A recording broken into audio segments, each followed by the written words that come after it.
That's better.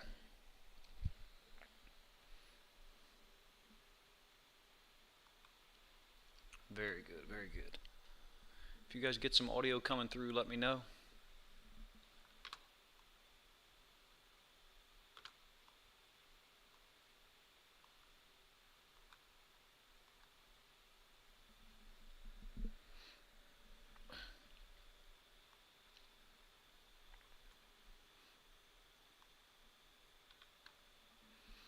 All right, much better.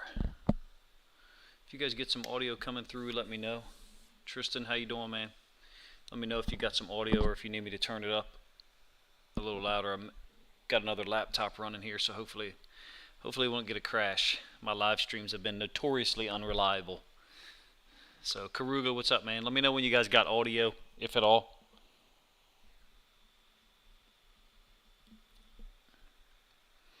I was going to go over some draft scenarios tonight. I have 3 or maybe 4, depending on hopefully people find the content interesting and I can make it somewhat entertaining. I know I haven't done a live stream in a while. Okay, thank you, Tristan. I appreciate that. What I did was somewhat similar to a draft video I did about 3.5 weeks ago. I decided to just basically sit down for 2 or 3 days and think through some scenarios, trying to make them somewhat realistic. I'm not sure that these will be perfect scenarios for anyone. Well, excuse me, let me rephrase that. I would think that there is a scenario for everyone involved here, let's put it that way. So it's going to be somewhat static, and what I mean by that is there won't be really any video. I'm not going to show College All-22 video. I've learned my lesson there. Other people get away with it, and that's great. Good for them. It doesn't work for me. So let me know if you guys are still getting audio. What I would start to do would be to go through some scenario 1, which is kind of self-explanatory. I have a picture that's quite self-explanatory there. If you guys are interested in going through the scenarios by concept or approach, the first 2 scenarios I'm going to go over are no trades. No trades for the Ravens. The Ravens don't trade at all, and they just roll with the picks that they have at 14, 45, 76, and 100. I'm going to kind of stop there at 100, or is it 110? 100 or 110, that last third-round pick, I think. I'm going to kind of stop there and then just comment on what I think the focus would be for the 4th round, depending on each scenario. So this first one is kind of self-explanatory, and if you guys have any questions or any of your own thoughts, obviously just type them out and interrupt me as needed. This one is quite obvious. At 14, the Ravens either take Derek Stingley or Trent McDuffie, and I think those 2 are obviously great picks. I haven't seen Trent McDuffie targeted a ton in the film that I have watched of his college film, and I'm guessing that it's because people have learned their lesson. I mean, I've seen some television broadcast footage of people targeting him from previous seasons, and he's excellent in coverage. He's amazing. I don't think he's as explosive a guy as Stingley. I don't know if you guys follow me on Twitter, but I put a little video out on Stingley versus Central Michigan, and just the first 4 plays, everything Stingley does is impressive when he has an impact. Of course, I think it's well documented. He had trouble with Alabama in 2020. I'm still hoping to put out a video of that showing, but great technique in man coverage. Extremely focused on the guy he's covering in man. I think he's pretty adept at zone as well. There was a blown coverage in that Central Michigan game that I didn't get a chance to put in that video because Twitter stuff is like 2 minutes and 20 seconds, I guess. But I don't know what you guys think between those 2, who you would prefer between Stingley or McDuffie. Yeah, it's like they're throwing at Gordon the whole time. I agree. And I know Gordon had a really great game against, I think it was California. Maybe it was USC. No, I think it was California. He had a great game against California this year. McDuffie, it's kind of boring film. I hate to say that. I mean, I appreciate watching it. Some of the things Washington does on defense is unique, I guess. But McDuffie plays a lot of like press bail and then off coverage, and the ball just isn't. He's not targeted. But anyway, let's move on for the rest of scenario 1. So the Ravens taking Stingley or McDuffie at 14. I think that's kind of self-explanatory, but hell, I've seen some stuff where Penning might go as high as like 9 or 10. And I mean, what does that do? Who does that push back to the Ravens? Because the more quarterbacks or guys that are a stretch taken in the top 10 or 12, that's the better player that gets dropped down to us. I feel like the Ravens are in this mode where they can sit back and wait and let other people in front of them make mistakes. And I'm not saying Trevor Penning is a mistake, but at 9 or 10 he might be. I'm certainly not trying to denigrate someone like that who may end up on our team. But point being, the Ravens are in a unique position at 14 whereby, they're not, how do I say this? I feel like at 14 they're less likely to make a mistake than some of those teams drafting in the 8 to 12 to 13 range. I don't know if that makes sense at all.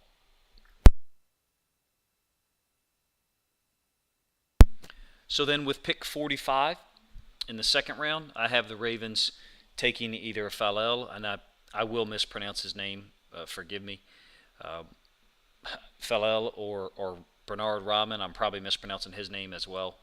Two really interesting prospects. Obviously, Fallel is huge and a very powerful guy. Thank you, Overnight. I remember you.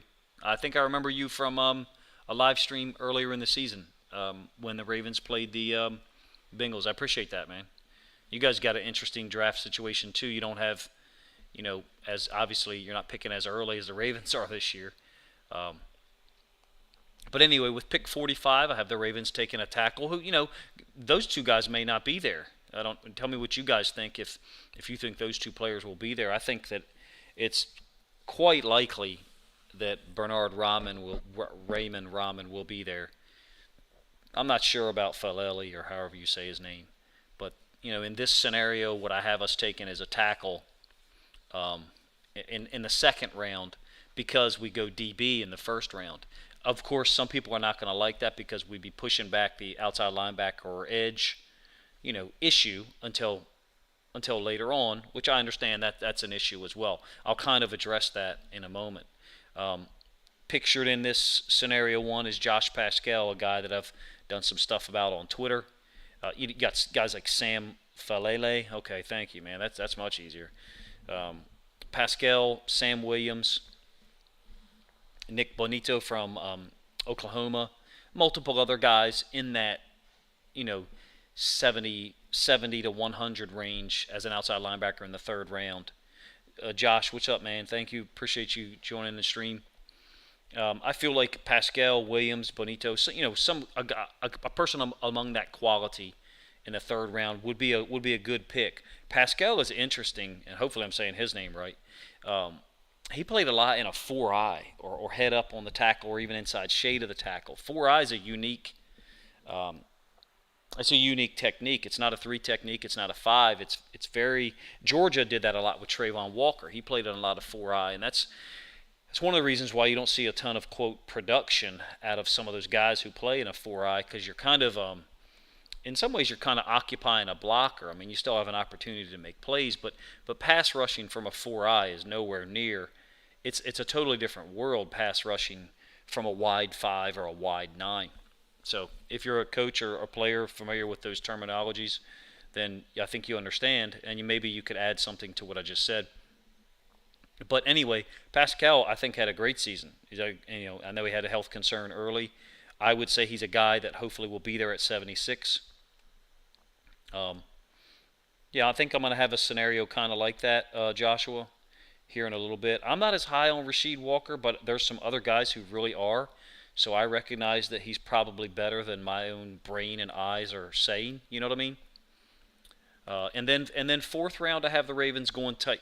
Excuse me, I'm sorry, not fourth round. Pick 100 in this scenario. I have the Ravens going tight end, like a Jalen Whittermeyer or someone like that. So I have the Ravens in this scenario, this first one, basically going defense, offense, defense, offense. And I know there's a lot of people who have, the Ravens focusing almost solely on defense in this draft. And, hey, possibly. Yeah, Andrew, I think you have a point. He may not be there. It seems like there might be a run on tackles. Karuga, unless one of the top guys drops to 14, go corner instead of edge. Yeah, there's so many good, outside linebacker edge players like a Pascal. I the ones that I saw had him somewhere between 72 and 82. Juana Smoke, what's up, man? Joshua Richter, I do like your scenario you've got there. I'm going to move to another one here in a moment. I told myself about 10 minutes per scenario. I didn't want to bore people, and I see people are already leaving the stream, so I'd like to kind of move on to another one. But Okonkwo from Maryland, yeah, he's pretty solid. He's pretty solid. I've seen some people talk about him being a better blocker than my eyes tell me. My eyes did not. Actually, well, let me rephrase that. I saw him against Michigan on film, Okonkwo, and Aiden Hutchinson overwhelmed him from what I saw. But Ojabo did not. And in fact, I thought Okonkwo won most of the reps against Ojabo. I thought Ojabo looked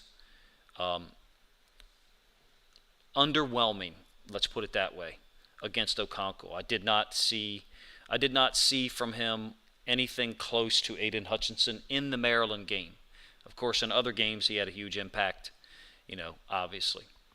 So that's kind of my scenario one. Scenario two, I have some of the guys pictured here. I'm actually going to show you some text here in a moment that I drew up that basically kind of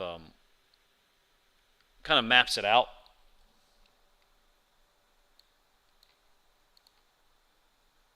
Sorry, I'm trying to get my screen right.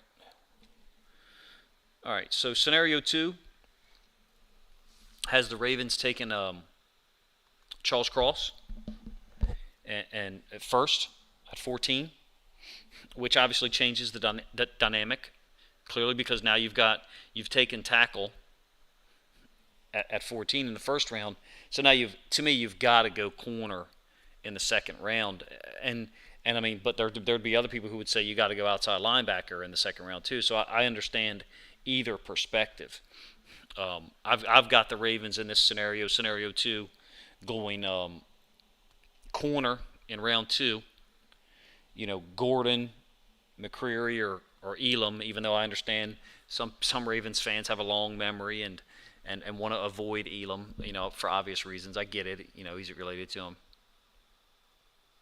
Yeah, overnight. I'd maybe be able to give some thoughts on that. I'm not sure that I'd be able to do that, instantly right now. But yeah, I'd maybe be able to do that. Cross would be amazing. I think the receivers will be overdrafted. I agree. I think that's what you're saying. But in this scenario, I have them trying to get a Ross Pierce or a Jalen Torbert at 76, and I'm looking at big receivers. I'm not saying that there's the smaller guys aren't that good. That's not what I'm saying at all. But for me, as a Ravens fan, I'm seeing hey, I saw what it was like to try to defend the Bengals this year when they had a freak athlete in Chase, and then they had a big ass receiver in Higgins. Boyd is obviously big as well. Didn't do as much against the Ravens, although I do think he had one. He had one touchdown up in Cincinnati at an empty. I believe it was Boyd who beat Patrick Queen. We also blew the coverage. But in any case, big receivers, because I know how difficult it was for the Ravens to match up with the Bengals. Of course, the secondary guys that they had out there on the field that game was pretty bad. But no, I don't think London will be a reach. You mean at 14? No. I don't think I don't I don't know how London is there at 16, 18, 20. I don't know how he makes it that far. But that's just me. I'm going to go back to the picture. It seems like people aren't enjoying the content. I see people leaving the stream. I feel bad. That's scenario two. Elam, McCreary, or Gordon at 45. Ross, Pierce, or Torbert at 76. And then obviously there's going to be some people who don't like that one, and I understand that, because then you're pushing the edge guys back to that 100th pick. I get it. You're talking about now the quality of what you're talking about is a step down. And I even have some questions about scenario one about Josh Pascal, like how much is he going to be able to play on the edge? And when I say edge, I mean outside linebacker in the Ravens 3-4. There are some people who think that Pascal projects as a D tackle in a 3-4 structure or a 4-3, 5 technique on the weak side. Yeah, I mean, that would be interesting, Tristan, if you're talking about a guy like Jamison Williams falling. I mean, it would be unique for the Ravens to get a receiver at 14 that's as talented as Williams, and I personally think Drake London is equally talented. That's just me. I don't think it would be a reach at all. Going back to your question, do you want to smoke? Yeah, overnight, Justin Ross was a monster. He's 6'4". I believe he's 6'4", maybe 6'5", something like that. He's a big guy. It would be an amazing story if he was able to come back in the NFL and have a huge impact. But in any case, under this scenario 2, I've got the Ravens delaying their edge draft or outside linebacker need until pick 100. Is it pick 100, by the way? Can someone confirm that? Is it pick 100 or pick 110? And so then the other piece of that, which I didn't cover in scenario 1, so sorry about that. The other piece of that I didn't cover would be, you're not addressing inside linebacker in this scenario at all. You're sitting there with Josh Bynes, Patrick Queen, and Malik Harrison. So now your fourth round, you got to get 1 or 2 inside linebackers, at least one.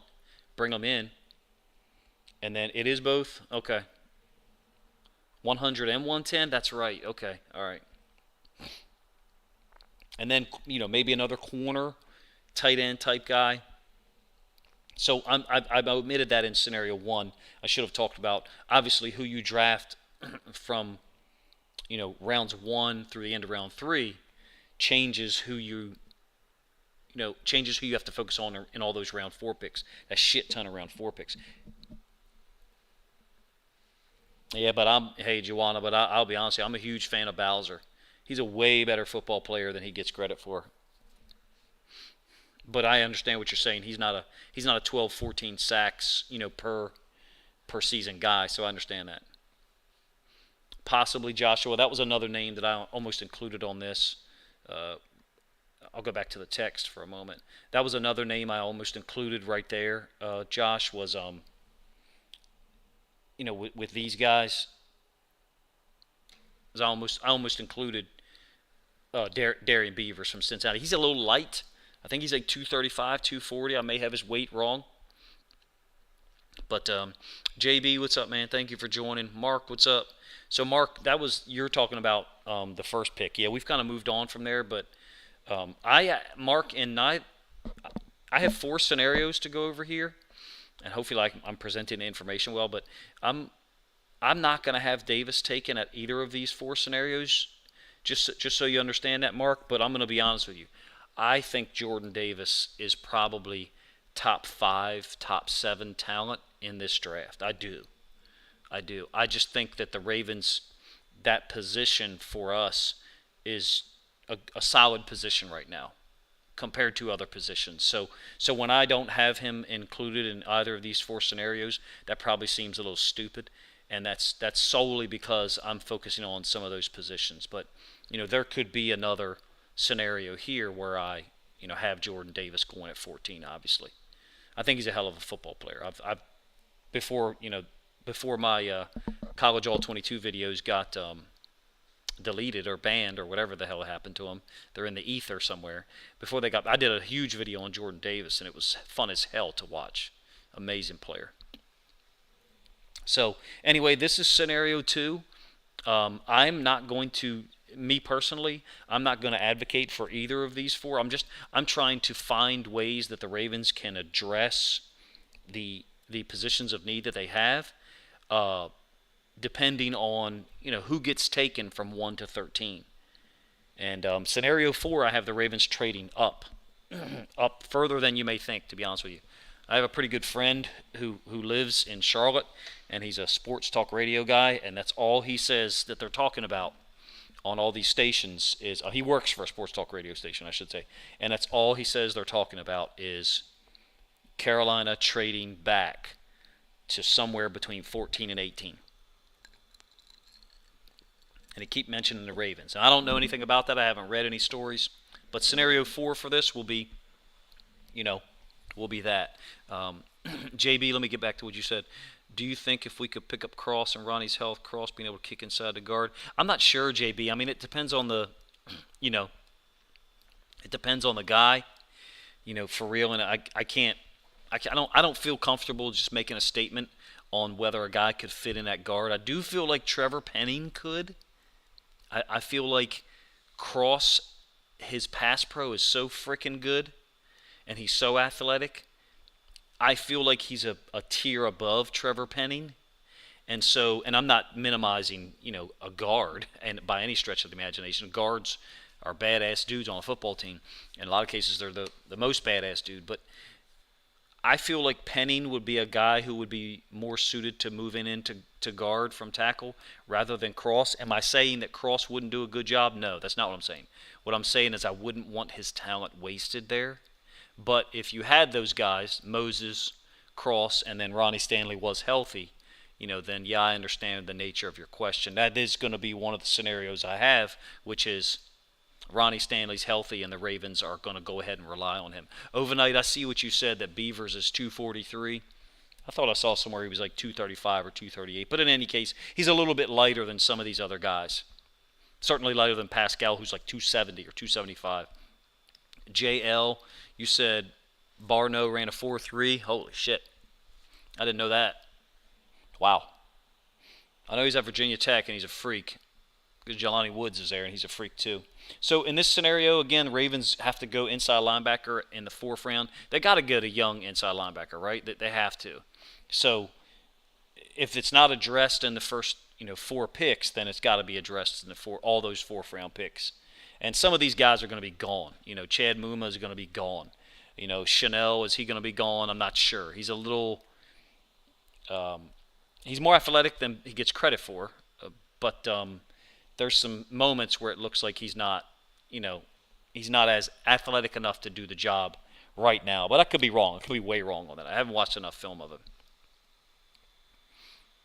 Yeah, it would be a big transition. I agree with you, Joshua, for Cross to move over, or Ronnie. So that's kind of scenario 2. I don't know. Let me stop right there just for a moment. And which would you guys prefer so far? I'm not going to, just if these are the only 2 scenarios you have and you're a Ravens fan, before I go to scenario 3, which would you prefer so far? 1 or 2? And just so you,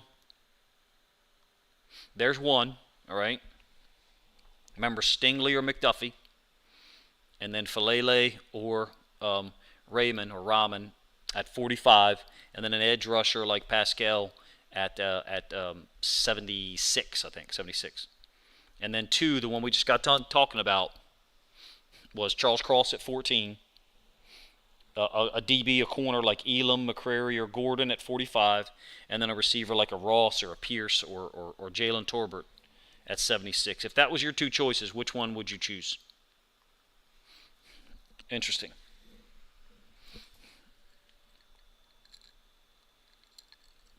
Why 1 over 2? I don't have an argument against it. I'm just interested.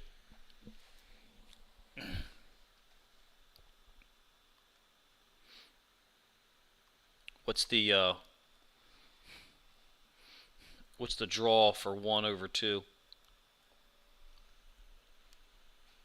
Okay. Yeah, I think Stingley is a freak. I think Stingley is a freak and motivated. I would prefer him over McDuffie. Those 2 guys at tackle. You got to keep in mind, Andrew, under this scenario, theoretically that one of those 2 guys could move over there and help you out at left tackle. But certainly Ronnie Stanley would be an upgrade over those 2 guys, Falele or Rahman. Do you want to smoke? Yeah, I agree.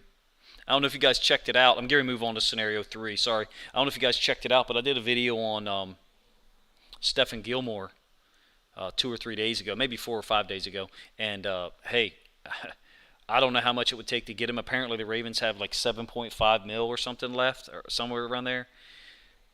Man, Stephen Gilmore looks amazing. Hell, he's probably already signed somewhere. But anyway, most people prefer scenario 1. Yeah, we need QB talent. That's right. Stingley can play anywhere. He can play anywhere. Yeah, easy L. When I put multiple guys there, that's what my thoughts are is obviously there's a range of where these guys are going to go. I think Pascal is a Sam to the tight end side. I think Owe is a Will to the weak side. That the structure of the system that I run, that's what we call him, Sam and Will. Other people call him the Jack or whatever. All right, well, let's move on to scenario 3. First of all, this has been fun for me to do these, but these are a little boring in some ways because um, there's no trades, and we're all interested in trades. We're all interested in the talent that's there. You guys can tell me if you agree or disagree. I feel like there's a lot of talent, a huge amount of talent, but the amount of talent in the first 6 or 8 is different than everywhere else. And some of these guys who get drafted too early could push one of those guys down, but I don't think they're going to push them down to 14. I mean, Joshua, I think Stingley or Humphrey could play inside for real. I think either one of them could do it. Andrew, I agree with something you have said, which is Lamar won MVP with a great offensive line. And you need that. I mean, you need to look at what the Bengals are going to try to do for Joe Burrow and try to support him and make him in that offense even more dangerous. So, Joanna Smoke, I've got that as a scenario, so just hold your horses, all right? JL, you said you don't take a backup plan in the first round. It's too high unless you're replacing Stanley. Okay. I got you. Understood, JL. Understood. All right, so let's move on to scenario 3. Now, scenario 3 is going to look wonky at first, to be honest with you. Scenario 3 involves the Ravens trading to get back up to pick 32 or 34 with the Lions, but keeping their 14 pick and probably doing Jermaine Johnson under this scenario, going edge player. I have Karlaftis picture there as well, but I don't think you're drafting Karlaftis at 14. I think you're drafting Jermaine Johnson if you're going edge at that time. I'm not sure that I'll be honest with you guys, I don't think the Ravens are doing that. I really don't. I don't think they're going outside linebacker at 14 because we have 2 good ones. One of them's obviously hurt and won't be back until later, at some point in the year. But I don't think, once Bowser comes back, I don't think you want Jermaine Johnson, Bowser, or Owe on the sideline for the stretch run and the playoffs and however deep they go. But in any case, this is scenario 3 for me. So let me move to the text here, just so you guys understand what I'm talking about. So the scenario 3 is take Jermaine Johnson, probably Jermaine Johnson, not Karlaftis, at 14, and then trade back up to 32 or 34 with the Lions to get Smith or Penning, under the scenario that they're both there or one of them's there, which of course kind of pushes off the DB corner, need, obviously, which some people are not going to like, and this has us getting rid of our 45 pick, obviously, and our pick 100 to move up to 32 or 34 and get one of those tackles. Corner, JL, my opinion, corner is the bigger need. Now, we do have a lot of DBs, though, and I hate to say this because the guy's been a good player for the Ravens, but I don't think we needed to sign Tony Jefferson at this point, but I'm not sure that he's going to his status is going to be, on the roster. But to me, we don't have a guy who can go in the slot and guard people. We do have Brandon Stevens who can go in and guard tight ends. And I'm in the middle of a Brandon Stevens film study video where showing he does a great job against tight ends in man. He's clearly not a middle of the field free safety. That's why the Ravens went and got Marcus Williams. But even looking at some of the film of Brandon Stevens, he's not a great middle of the field free safety. He stays really deep, stays really high, and he's very patient. Doesn't go for the first move. He tries to stay on top of everything and not give up the big play. I understand that. So me personally, we don't have a slot corner from the standpoint of if you're. Let's talk about the Bengals. I don't know if Overnight's still in here, but one of the most dangerous things they do is they'll put Jamar Chase in the slot. I mean, hell, T. Higgins in the slot too. Like they're both dangerous. But we need a guy who can go in there and guard some people. Or Darius Washington could be the guy. I agree. But this scenario that I'm showing you here has us going corner with that pick 76. We trade away 45 and 100 to move back in. So we've got outside linebacker, edge, and tackle addressed, in the first 32, 34 picks. Eziel Woolen has always been an intriguing prospect to me. Me too. Isn't he the guy who's like super fast? Didn't he run like a 4.28 or something? Tariq Woolen? I could be wrong. Maybe I'm thinking of a different guy. Overnight, yeah. So what I was saying is like you have to have a guy in the slot who can kind of guard people. And when the Bengals go 11 personnel, it's a bitch. Look, when the Steelers went 11 personnel against the Ravens in the second half of both games, I call it 11 personnel hell. We do not have the ability to match up with them right now. We don't. JL, what do you mean? You should go through a PFF mock on stream. You mean like conduct one? Yeah, sub 4.3. Okay. JB, I've seen the same thing, and that's kind of the reason I think. And Skeptic Goat has made a great. I think he messaged me like a month ago. Was talking about Tyler Smith, and one of the points that I've heard people say is he could play tackle if Stanley can't go, and then he could move to guard from the standpoint of, if Stanley is healthy. Okay, I haven't thought of that, JL. I appreciate that. Anbu Productions, what's up, man? Appreciate you joining. Leon Brown, appreciate you joining, man. Thank you. Overnight, Mike Hilton was a big pickup, but I'm going to be honest with you, man. I also like 33 for you guys. I can't remember 33's name. I feel bad not remembering his name. They brought him in to play a lot of man, and I thought he did a nice job. So anyway, this scenario kind of, I've paused here. This scenario has the Ravens trading away 45 and 100, which somebody already said they're not a fan of, and I'm kind of the same way. I spent 2 or 3 days trying to think of scenarios and the way things could turn out. Me personally, would I want to trade back to get Trevor Penning or Tyler Smith at the end of the first round? Maybe. I mean, maybe if tackles are leaving you, maybe. If it's possible. The Lions have 3 picks in the first 34, I believe, if memory serves. I want to go back to something that EZL said. He said Darius Washington could be good in the slot. I mean, I think he's shown some ability. It would be interesting to see him get an opportunity. But who knows, when you're talking about guarding some of the people he's going to have to guard now in the AFC North. And look, the Browns, I still feel like the Browns are going to try to get a receiver. I'm not sure. I really can't even remember where they're drafting now. I know they gave up all their picks to get Watson, right? Man, I like Trey Flowers. I think he's a hell of a player. Trading back into the second, EZL, I would like that too. So what you're saying, EZL, is keep pick 14, keep pick 45, and that sounds like you're saying trade back into like 50, 55, somewhere around there. Man, overnight, don't even get me started. You're gonna disrupt the whole stream. I did multiple videos on the Bengals defense in the playoffs. I just thought it was beautifully coordinated. I'm a former defensive coordinator, so I tend to feel like I noticed them things. Man, Chaz Sterling, first of all, thank you for joining the stream and commented. Dax Hill or Jalen Petre? Yeah, I haven't seen as much Jalen Petre. No, overnight. I was joking with you, man. Stop. I was Jalen Petre. I haven't seen as much film as I need to, but a lot of smart people have some real good things to say about him. And I know the type of player Dax Hill is, very athletic and versatile. So people don't seem like they're as big a fan of this one.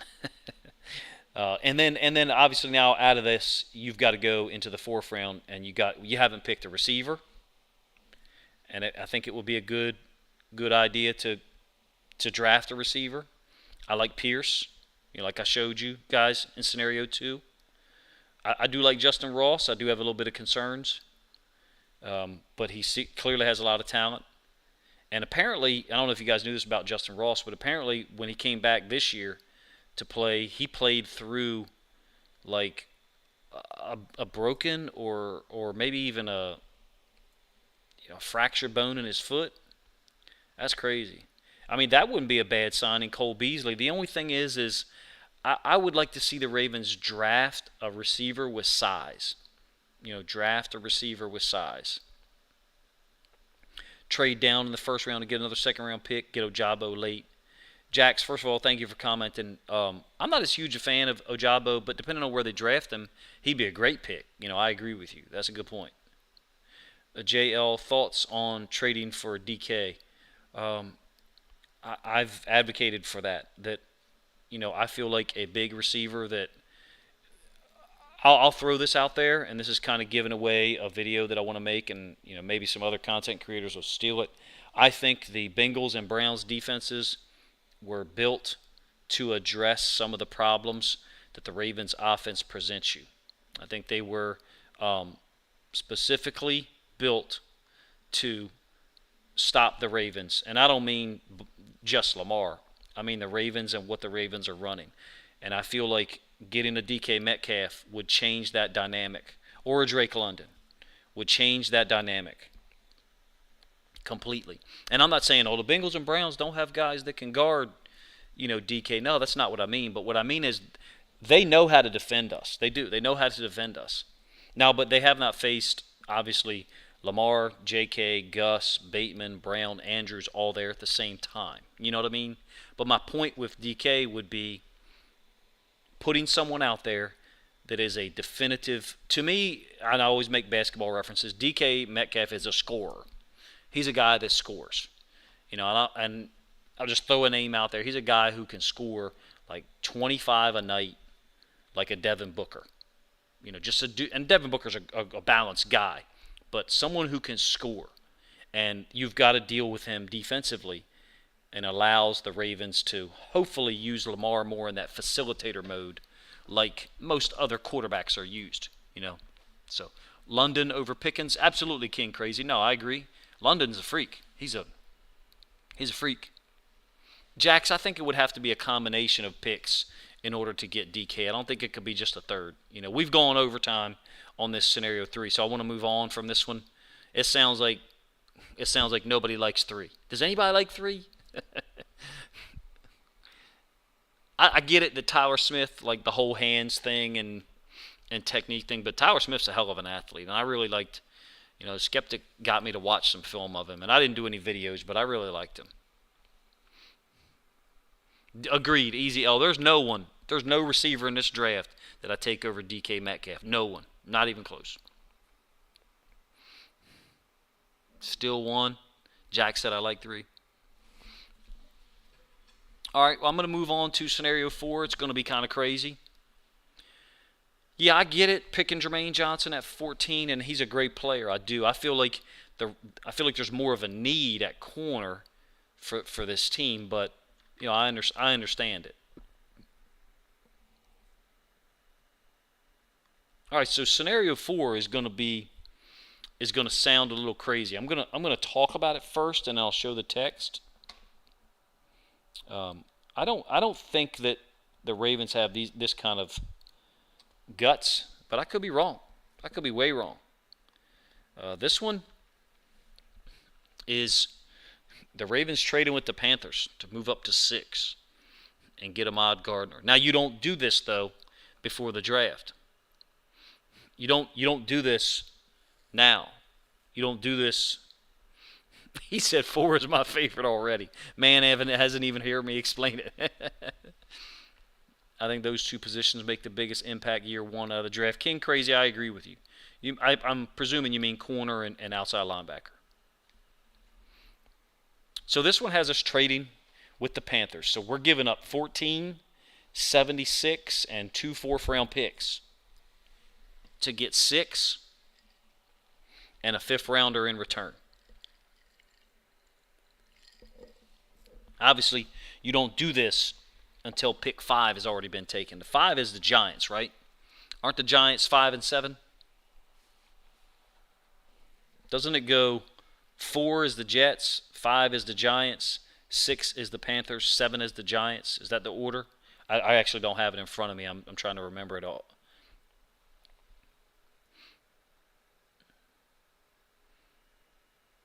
Okay, so this has us trading 14, 76, and 2 4th-rounders for pick 6 and a 5th-rounder. Obviously, that might be overpaying a little bit, just to move up. But look, the Panthers, I believe the Panthers have pick 6, and then the Panthers, I believe their next selection is like 55. I might be wrong there. It might be even further along than that. Like I said, I have a good buddy who's in Sports Talk Radio in Charlotte, and he says they're looking for players. They're looking for players. So, I mean, Gardner obviously is huge. Yeah, man, Ahmad Gardner's the best corner in the draft. It's not even close. It's ridiculous. It's ridiculous. Now, there's other guys that are really good. Don't get me wrong. But so this addresses corner immediately. You get the best coverage guy in the draft, or if he's not the best coverage guy, he's right there, right with him. And you get somebody who can match up with a T. Higgins, or you get somebody who can match up, with I don't know who the hell matches up with Jamar Chase for real, but Ahmad Gardner probably thinks he can. He probably thinks he can. So this gets you Ahmad Gardner, and then you still hopefully retain 45. I would not trade 45. I wouldn't trade 45 for pretty much anything. Unless you could somehow get DK. But I just don't want to get rid of 45. And I don't want to get rid of 14 unless we're moving up for real. So this has us getting like a Beckett or Drake Jackson, I'm really impressed with Drake Jackson. He's athletic as shit. And I think he's good against the run and the pass. I know that there's some concerns about certain things with the pass rush. I like him. I like a Beckett a whole lot. So you've addressed corner and outside linebacker by pick 45. You don't have pick 76. Maybe you don't have pick 100, but in any case, I have us going in defense. This is a defense focus here, and that might not be accurate. There might be some real, concern within the Ravens organization about, hey, we need to go receiver. We need to look at Alec Pierce or look at a Pickens or Justin Ross. At least take a flyer. Ross, to me, is a guy you can draft at 100 or 80 or 70 or something, and you might get a number 2 out of him at that, and that's value because of the health concerns. Karuga, let me read your comment. EDC was on a podcast recently talking about his GM style. He says whenever is to win the trade. I understand that, Karuga, and I agree with him. I do agree with Eric DaCosta there, but you win if you get Ahmad Gardner. You win if you get Ahmad Gardner. You win if you get Kayvon Thibodeau. You win if you get certain guys that are just that talented that are amazing. So I think there's a lot of talent in this draft. You guys tell me what you think, and this is really, for me, the first time I've ever really paid this much attention to the draft. I just never did pay that much attention to the draft, to be honest with you. Now, trying to be serious about a Ravens, YouTube channel and expand to other teams too, but keep it Ravens focused 85% of the time is, looking at the draft seriously. I like what the Ravens do. I like how we handle the comp pick stuff most years, but that it should tell you a little bit about the Ravens' talent that all of our guys got signed on one-year deals. Now, I know that part of that is Ambu Productions. I agree with you. This is the deepest draft that I'm aware of. Very, very deep. But in any case, they signed for one-year deals, which I know, that's partly due to how the comp pick formula, is created and constructed. I get it. But nobody that was a Ravens free agent went and signed somewhere for 3 years and got overpaid. Nobody. That should say a little bit about some of our talent. Yeah, we're drafting some 4th-round guys, maybe some 3rd-round guys, year after year after year, and we're getting some good players. But most of them are not leaving us and getting big. There's certain ones that do. Zadarius Smith, obviously. Judon, but those guys' production here didn't warrant a huge contract necessarily. So 2 drafts in one. What a great point there, Easy L. What a great point. Sorry, I wasn't trying to be preachy, JL. I was going to go back to one, to be honest with you. I was going to do a vote at the end here and see what people. Sound like nobody except for Jax is going to vote for scenario 3. I might vote scenario 3 just to be alongside you, Jax. Casper, thank you for joining the stream. You said that Jackson visited with the Ravens. I did not know that. I haven't really paid attention to those things unless people tweeted about them and such. King crazy, man. I'm right there with you. If they drafted Drake London at 14, I would not have a problem, as long as they had a plan to address corner. And I'll go on record as saying, if they signed a Stephen Gilmore, and then they got Drake London at 14, you've added 2 premier pieces immediately. Am I saying that's what I would do? Well, no, I'm not, but I would understand it. Me personally, I'd like to get Ahmad Gardner or Derek Stingley. Overnight, I agree, man. You got to have a lot of pick, and that's one of those things where I understand. And this is going to be unpopular opinion by me, and I guess I'm preaching again, but there's a lot of praise and focus on how the Rams, maybe to a lesser extent the Raiders and some other teams are doing things, and I understand that because it did work for the Rams. They won a Super Bowl, so it clearly did work. Having said that, I think you have to adjust your strategy year by year. You can't use the same strategy every year, and it's not going to work. It's just like for the Ravens. The Ravens can't use the same strategy every year. So the Rams, Raiders, and some of those teams that don't have picks, they don't have many picks in rounds 2 through 5. They will suffer because, like Overnight said, there's a lot of talent there. There's a lot of talent there.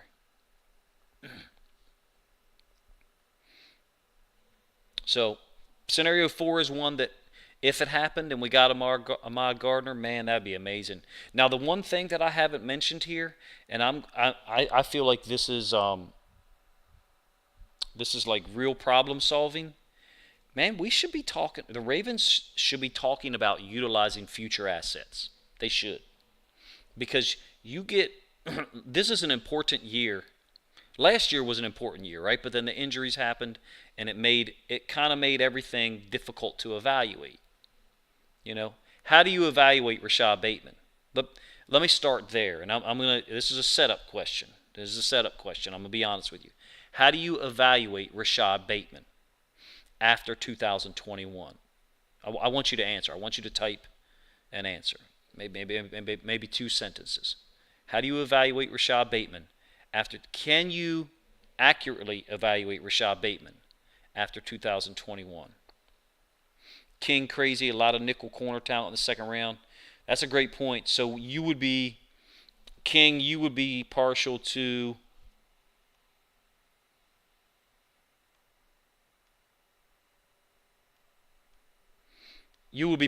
that scenario right there then, King. Something like that. Drafting someone else at 14, maybe a tackle, maybe an edge player, whatever. But then utilizing second round pick to get, a DB. It sounds like that's what you're saying. That would be smart. That'd be smart. So Karuga, I'm assuming you're responding to what I asked. I'm asking a setup question. I am, and I'm going to try to be a smart ass. How are you evaluating Rashad Bateman this year? What do you think he's capable of? What do you base that off of? And then do you think you're evaluating him accurately just based on 2021? Is it 137, Casper? I did not realize that the Panthers had to wait that long. I thought it was like 55 or 65, but I believe you. I'm not getting any answers. Maybe my voice is delayed longer than I wanted.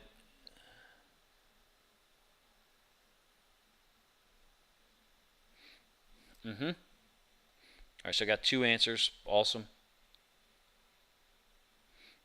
Okay. I'm tracking all of those. Okay. So you guys touched on all the elements. Good player. Showed a lot of ability. Great hands. Great route running. Really, really good receiver. Is he a 1? Is he a 1A, 1B? he's there. He's somewhere in that range, okay? But then, like Anbu said, damn near impossible to truly grade him. Okay, Bill Seals, what's up, man? Thank you for joining the stream. Andrew, I agree. All right, so that was my setup question, okay? The secondary part to that is, how do you evaluate the whole team? If you're willing to say that about Bateman, how do you evaluate this team? Well, you can evaluate them. Some of these guys have played more than 1 year, right? So it's not like it's a gotcha moment for me. You can evaluate this team. Certain guys have played, more than 1 year. Got it. Understood.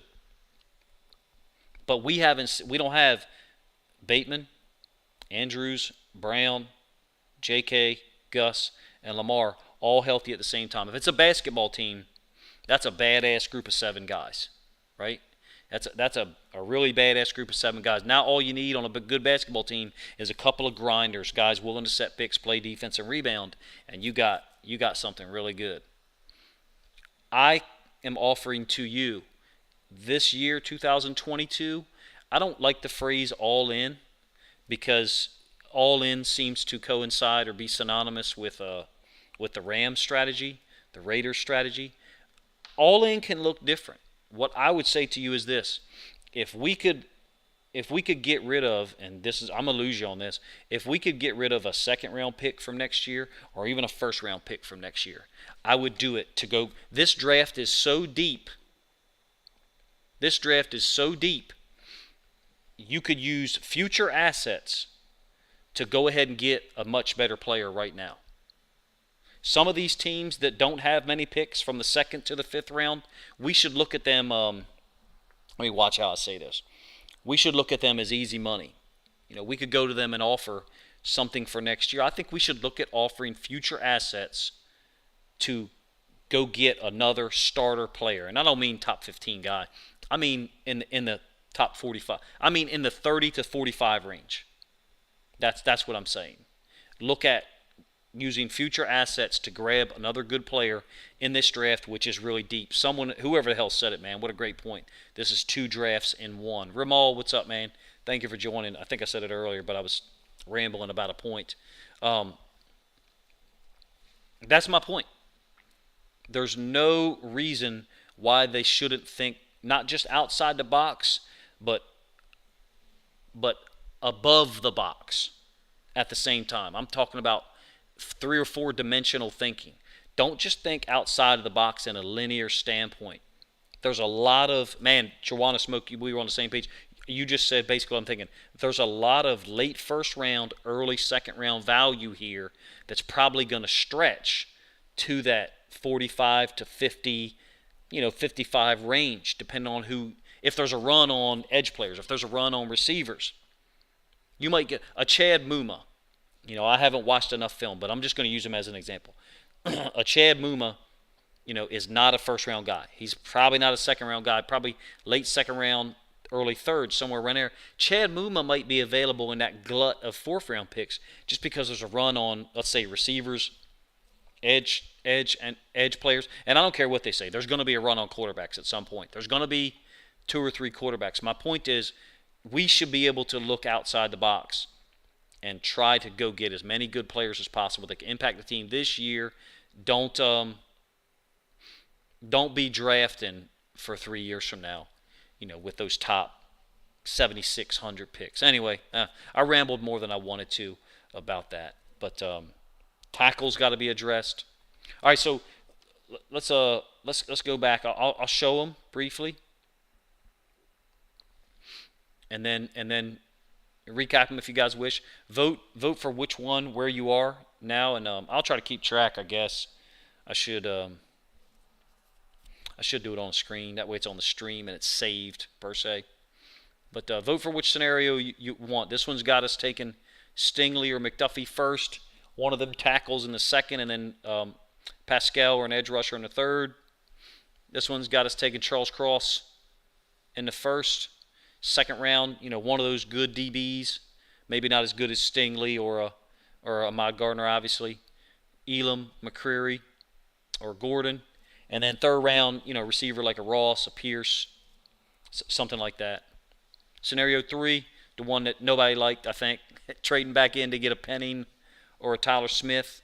Tyler Smith's intriguing to me because of his ability to maybe move to guard. Jermaine Johnson at 14. And then scenario 4, obviously trading up to get Ahmad Gardner.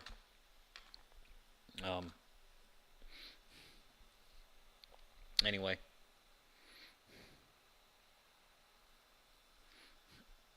Kazam, Giants are rumored to want to move one of their top 10 picks. We should keep 14. Oh, Kazam, we're on the same page.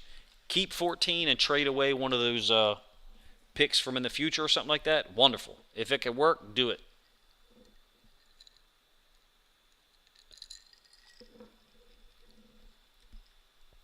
Love that idea, Kazam. Sounds like some magic.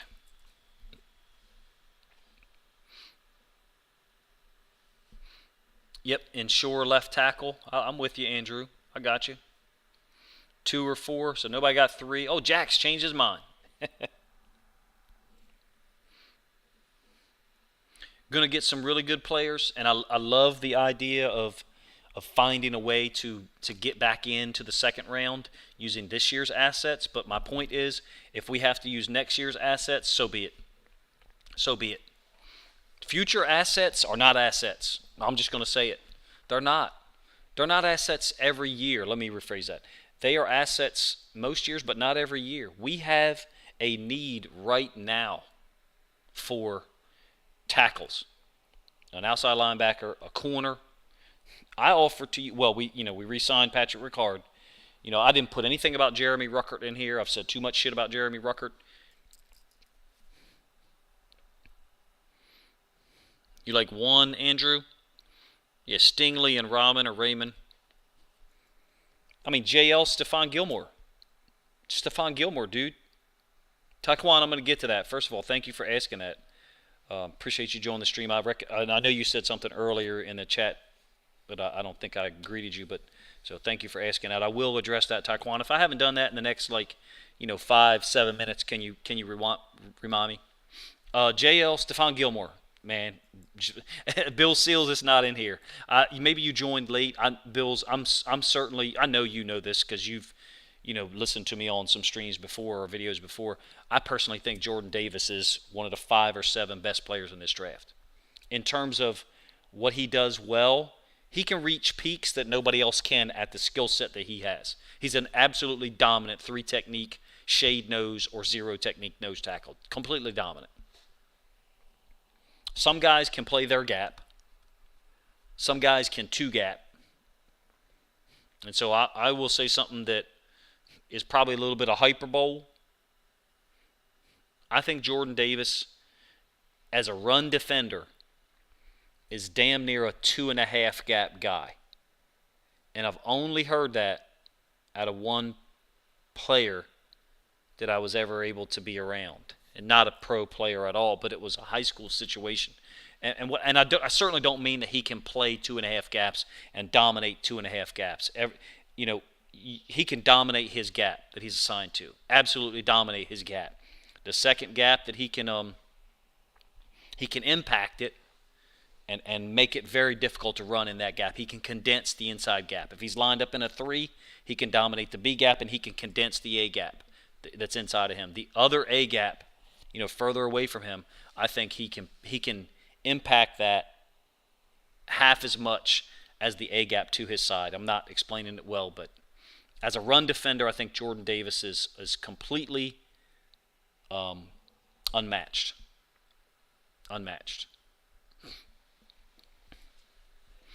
Ramal, Jordan Davis is better, so I'm not sure if that's. I think that's what you're asking. Jordan Davis is better, but I think you could draft Wyatt later. I think, I don't think any of the Georgia guys, how do I say this?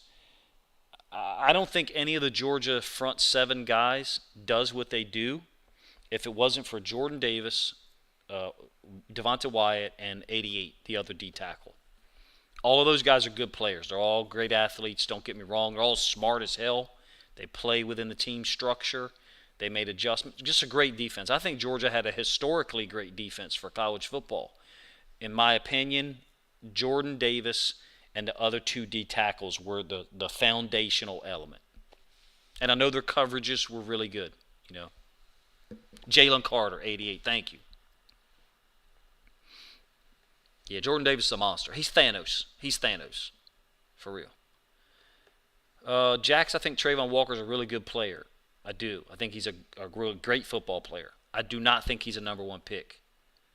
I don't think he's a number one pick. Is he a top 5 pick, top 8? I think it depends on your need. Now, if you want to ask me, which you did not, but if you want to ask me, do I think he's better than Aiden Hutchinson? No, I don't. Do I think he's better than Kayvon Thibodeau? No, I don't. I think Trayvon Walker is a 4-3-5 technique. And if you don't know what that means, then that's fine. I'm not being disrespectful. He's not a 3-4 outside linebacker. I think he can play 3-4 outside linebacker. He can do it. He's capable. But I don't think that's what his well, PFF doesn't know what they're talking about, so that doesn't surprise me, Ramal. That don't surprise me at all, man.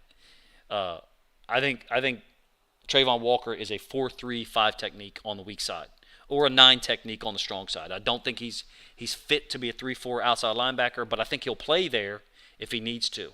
But he played a lot in a 4-eye for Georgia's defense during the year, and that limited his production to a certain extent. Production in terms of stats. Yeah, Bill Seals, I think you understand what I was talking about, in that Jordan Davis dominates. He dominates B-gap when he's in a 3 technique. When he's a nose, he's even better. He's even better. So, Ramal, I think anytime you have 12 or 15 or 17 great athletes who are very intelligent and they're well coached and they execute their assignments and they're unselfish, first of all, you have an amazing defense that'll be remembered for a long time. Having said that, you and I are saying the same thing, but in different ways, Ramal. Individually, maybe those guys are not all top 5, top 10 picks, but they were pretty damn amazing together. And but like Nakobe Dean, do I think he's the number 1 linebacker in the class? No, I don't. I think there might be a couple other guys who are better than him, whose names I'm not even going to mention, but they're not being mentioned as first-round guys. I don't know. Anyway, someone earlier had mentioned doing a PFF mock thing. I'll do that. That'd be fun as hell if people would be interested. How would I guess I'm not smart enough to think on my feet right here. How would I do that? Would I get to each pick and then people would pick them in the chat or what? That's a great point, Bill Seals. I've heard that before. Yeah, I think Walker's is a guy that plays in a 3-point stance. I do. I just don't see him as a 3-4 outside linebacker in the NFL. I just don't. But I think he is capable. I just think he's be better in a 4-3 structure. Gotcha. Understood, guys. Makes sense. So, Ramal, PFF says that Jordan Davis could be a second-round pick. Got it. That tells me all I need to know. Tells me all I need to know. Christian Harris is really good, Ambu. Who was it? Somebody was going to ask about a player. I've got about another 10 minutes. Somebody was going to ask about a player. Was that you, Ambu? I like Christian Harris. I think he's really good. I think he's tough as hell. He's a little undersized, but a lot of these people now are trying to go to an undersized lineman.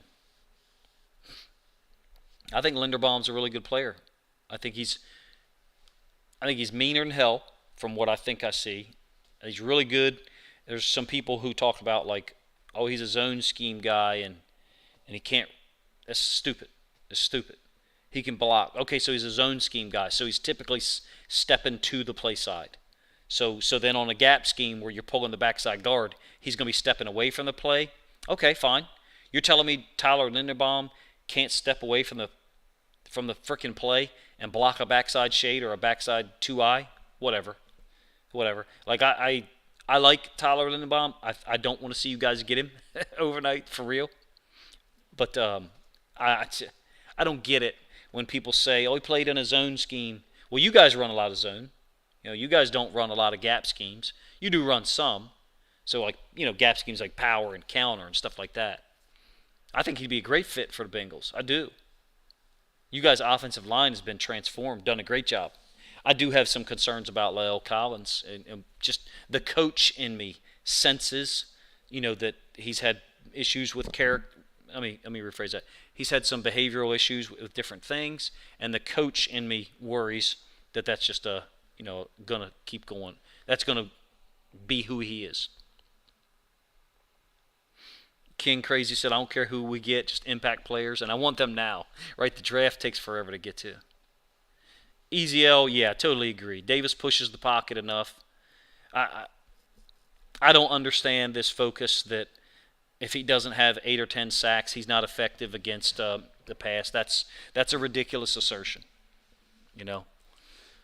The Calais Campbell is a good example. Plenty of times where he pushed the pocket. He had 1.5 sacks last year. Doesn't concern me at all. I think the complaints about Jordan Davis, use it as a litmus test.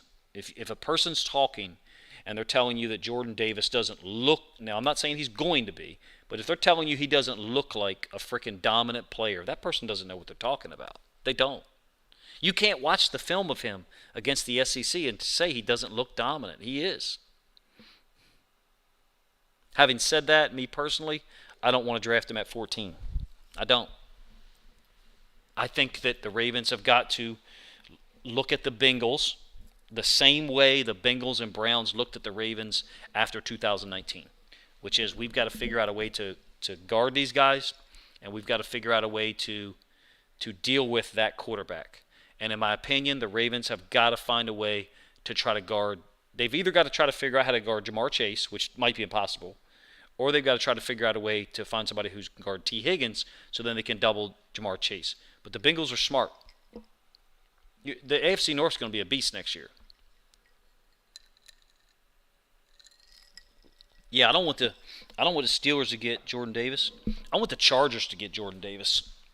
So then when the Chargers blow it next year, there's even more talent that they didn't take advantage of. Trade back in between 17 and 20 and get a second or third. It's possible, Ramal. Yeah, it's definitely possible. Going back to your point, it's definitely possible to trade back, but not trade back too far. Yeah, Troy, good point. Good point. Oh. Yeah, easy L. Those people are they're spoiled by, like you said, Chris Jones, Aaron Donald, they're absolutely spoiled by some of those guys who get double-digit sacks, per year from a D-tackle position. I mean, Andrew, I'll be fine with that too. I personally think incredibly high of the Bengals defensive coordinator, incredibly high. And I think that you can, you could have that strategy to try to outscore them. But I think he just does a great job of mixing the looks and mixing the coverages up, man. Big fan of his, even though, obviously it's a rival team. If the Steelers get Willis, oh yeah, I like him, man. I like Malik Willis. I agree, Matthew. Hug, what's up, man? Yeah, King Crazy, I do agree with you. Unless you have real great coverage, guys. You said best defense nowadays is offense, and I agree with you to a certain extent. But unless you got guys who can cover, if you've got, let's be honest, if you have Ahmad Gardner, you have Marcus Peters, and you have Marlon Humphrey, you have 3 guys who can cover. That is a huge asset. That's a huge asset.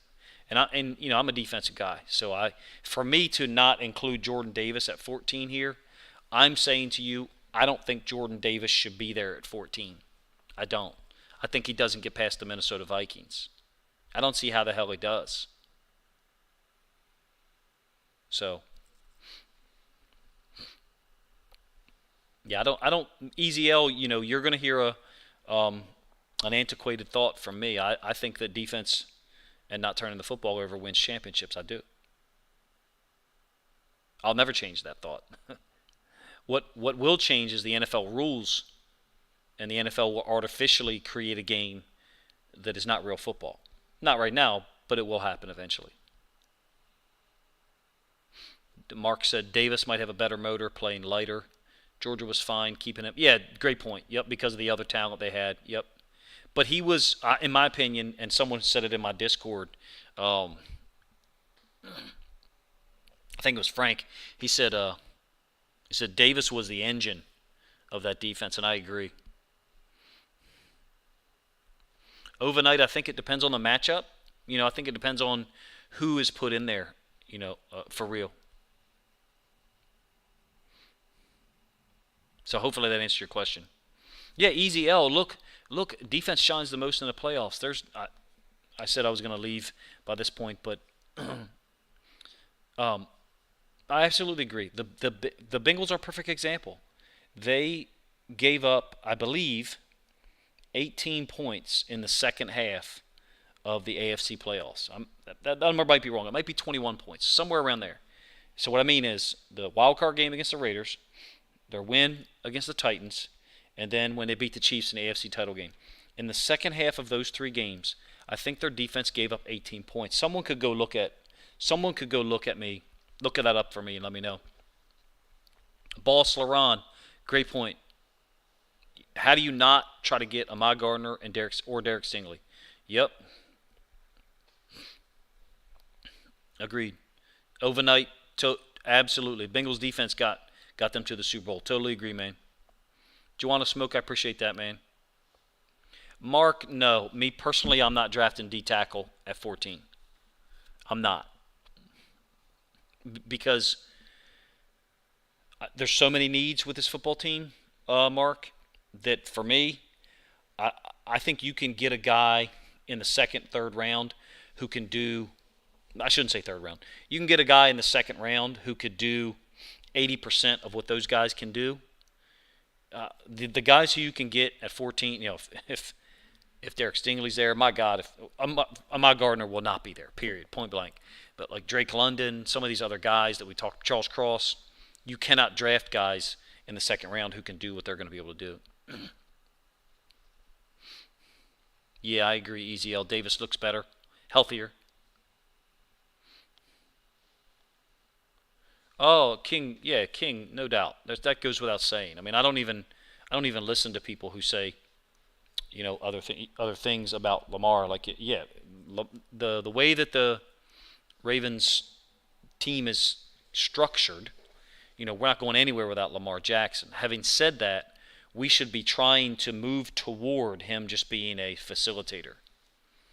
Exactly. We should be trying to move toward him playing like a Burrow, who Burrow facilitates the ball. He's a point guard who gets the ball to guys. Now, and this is going to be a stupid comparison you might not like. I think the Ravens' goal for Lamar should be to be like Steve Nash. And if you're too young to understand how freaking good Steve Nash was, that's okay.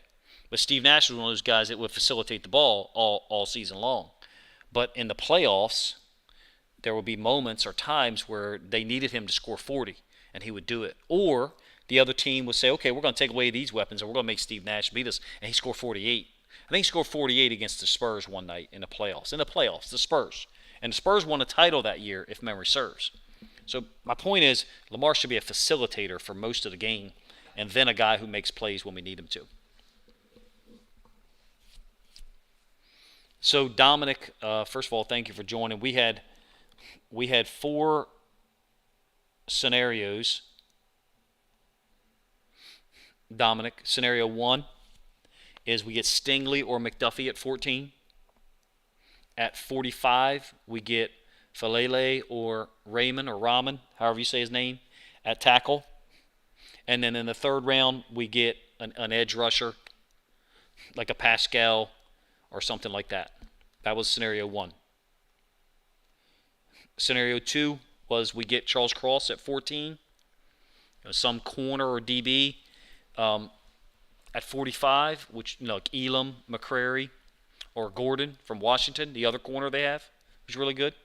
That's scenario 2. And then third round there would be like Justin Ross, Alec Pierce, Torbert, someone like that. A big receiver, a 6'3", 6'4" receiver. Those 2 scenarios are no trades. Nobody liked this scenario. I'm not tracking the chat right now, so if I'm not addressing your question, I'm still addressing this guy. So scenario 3 was kind of crazy.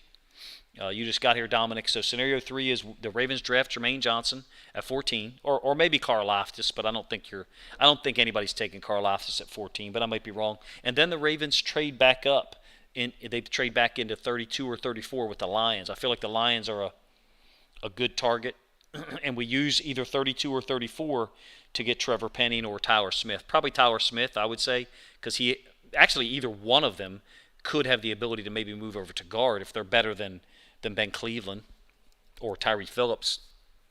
If you look at the Ravens' offensive line in the last 2 years, it's not like in 2020 the offensive line was really that great if you look at them.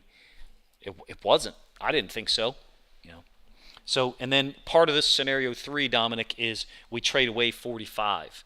We trade away 45 and pick 100, and then a 4th rounder to move back up to 32 or 34 and select Penning or Smith. So we're talking about, let's say, Jermaine Johnson and Tyler Smith here, and then with 76, that other 3rd round pick, we get that first 3rd round pick, we get a corner like an Alontae Taylor, a Kobe Bryant, or a Tariq Woolen, the guy from, I think, UTSA who ran like a 4.25 or something. And nobody liked this one, so it was a waste of my time to explain it again. My bad.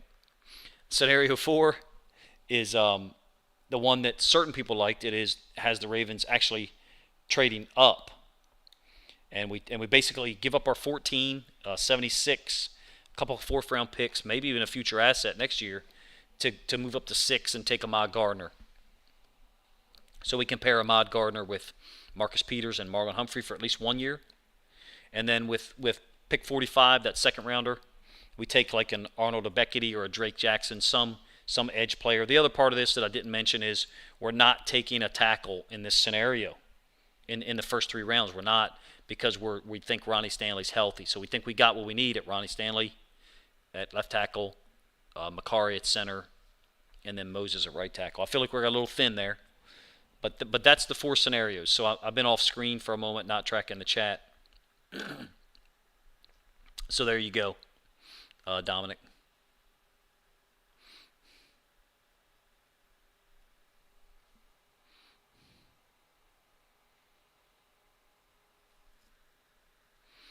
Yeah, overnight. I like what you guys got, man, when you got Hurst. Stop mocking a tackle to us. Okay.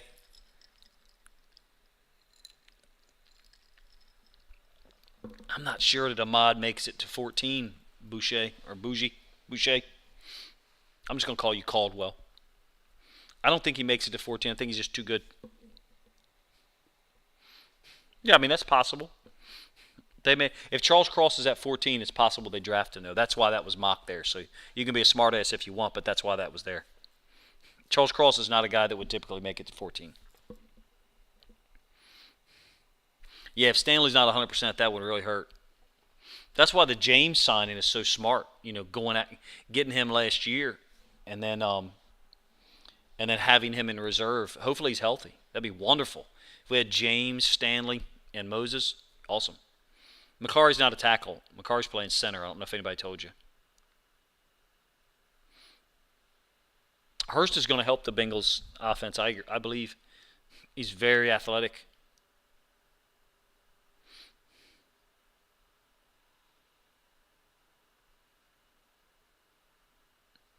I just didn't think Karlaftis would fit the 3-4 that the Ravens play, but who the hell knows what our 3-4 is going to look like, under McDonald. It could be something very different. I will say this, and I do have to end this up sooner or later. Davon, what's up, man? Thank you for joining. I will say this. From the film I watched of Michigan and McDonald running the defense there last year, he let the edge rushers rush. He let the edge rushers just play and attack. I'm talking about in passing situations. He didn't do any of that stuff that Wink did with some of the crazy things. So I'm interested in that. So like the Jermaine Johnson thing, or even Bowser or Oweh, you know, I feel like those guys are going to get an opportunity to get more sacks.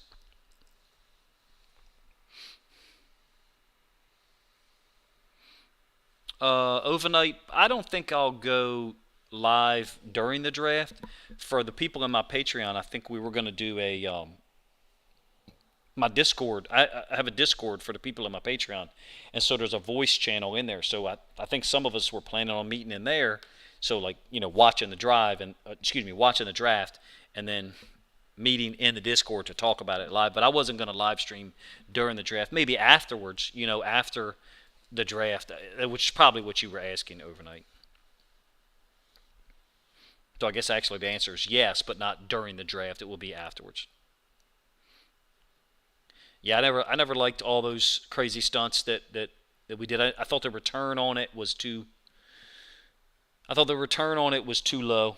Easy L. It could be a situation where we could all be wrong. We could all be wrong. The Ravens might be trading back and targeting like a Dax Hill, because McDonald knows how good Dax Hill is, and he can't get Hutchinson. He can't get Hutchinson. He can't get Ojabo, for real. So anyway, in any case, yeah, scenario 4, that's the one right there. Joshua, did you miss it? Yeah, Bill Seals. I feel like Karlaftis is a little more of a hybrid, but I think you're right. I think he falls into that same thing as a Trayvon Walker. I think he, I think he is a 4-3-5 technique. Yeah, y'all took advantage of us overnight. You guys took advantage of us. Mark, you're absolutely right. The stunts worked better. I think people look once you have 48 games of a coach calling plays, you can know. You can pretty much know, hey, when they line up like this is the stunt they're going to run. And quarterbacks are smart. They study film. I'm going to tell you, I know a guy who calls plays at the college level, and he doesn't even have to look at the field. Meaning he calls defensive plays because here's the down and distance, here's the personnel grouping, the ball's on the right hash, it's this formation and this play. And he can do, and I know people who coach for him who told me, they said, look, he doesn't even have to look at the field. And if that guy can do that at the college level he coaches at, NFL guys can do it. They can predict when Martindale's going to run some of this shit. And that's why, it was the law of diminishing returns. We kept doing enough crazy shit, and, we got less and less of a return out of it, I think. Joshua, scenario 4, Ravens trade up to get Gardner at 6. So we give up 14, we give up 76, and we give up a 4th-round pick this year and maybe a 4th-round pick next year. And what we get in return is Gardner, or we get 6, which we would use to select Gardner, and then a 5th-round pick this year. So we keep 45. I'm not in favor of trading 45 under any circumstance, Joshua. So we get Gardner at 6. At 45, we get like an Arnold Ebiketie, or we get a Drake Jackson, something like that, an edge rusher. So we address corner and edge.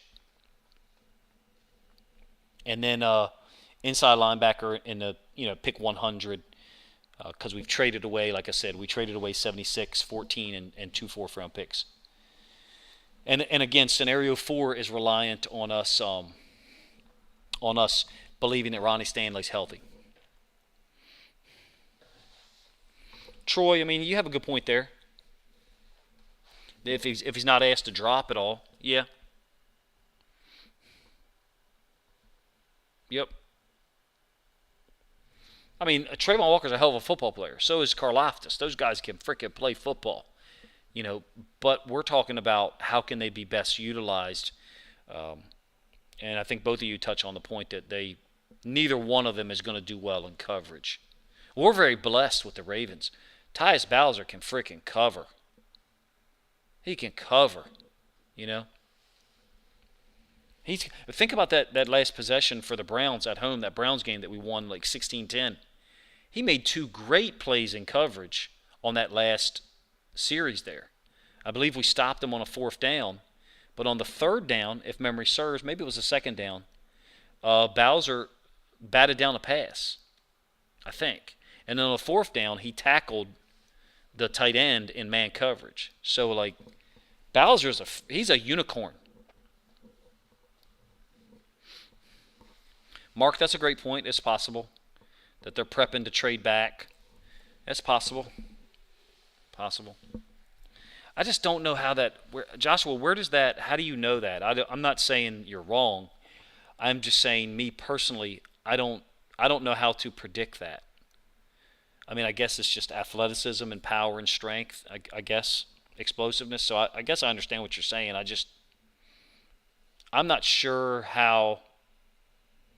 Me personally, I can quantify that and say, yeah, okay, Trayvon Walker has more upside than such and such. You know.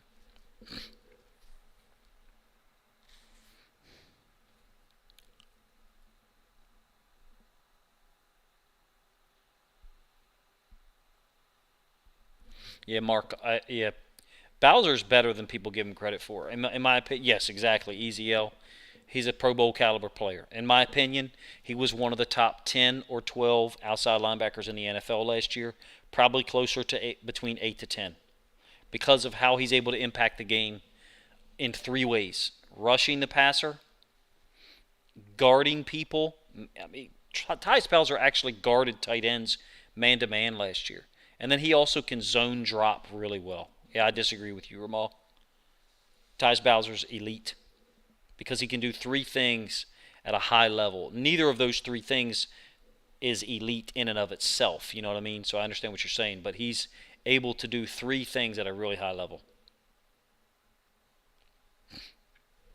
Gotcha, Joshua. Yeah, I would agree with that. He played in that 4-eye a lot. I don't know if you were in here when I talked about it, but he played in that 4-eye, which is like inside shade of the tackle, and he's getting his hands on the tackle consistently. Now, they stunted a lot too, but no, I agree with you. He was not asked to be an edge rusher. Georgia used small edge rushers. Their boundary edge rusher, number 4, was quite small. I would say their boundary edge rusher looked like maybe 225, 230, and he dropped into coverage a lot to the boundary. Brian McGee, first of all, thank you for joining the stream. Drake London would change the dynamic of this team completely. Drake London would scare division opponents because he's now another guy they have to match up with. Yeah, I love Bowser's game. Love it. I like Trayvon Walker too and Carl Loftus. I just feel comfortable with what we have at edge. Unless I feel like people are going to be disappointed. I don't think we're going outside linebacker edge in round 1. I don't.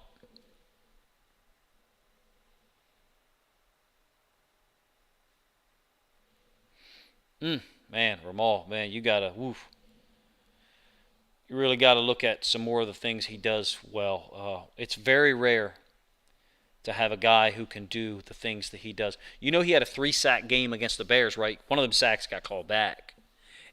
I just don't know many average outside linebackers that have 3-sack games. Now again, one of them sacks got called back for a penalty on Marlon Humphrey, but that penalty didn't have anything to do with the fact that Bowser got a sack.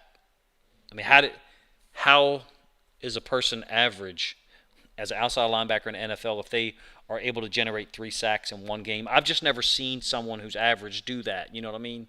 Maybe 1.5 sacks, maybe 2 at the most, but so that's just me.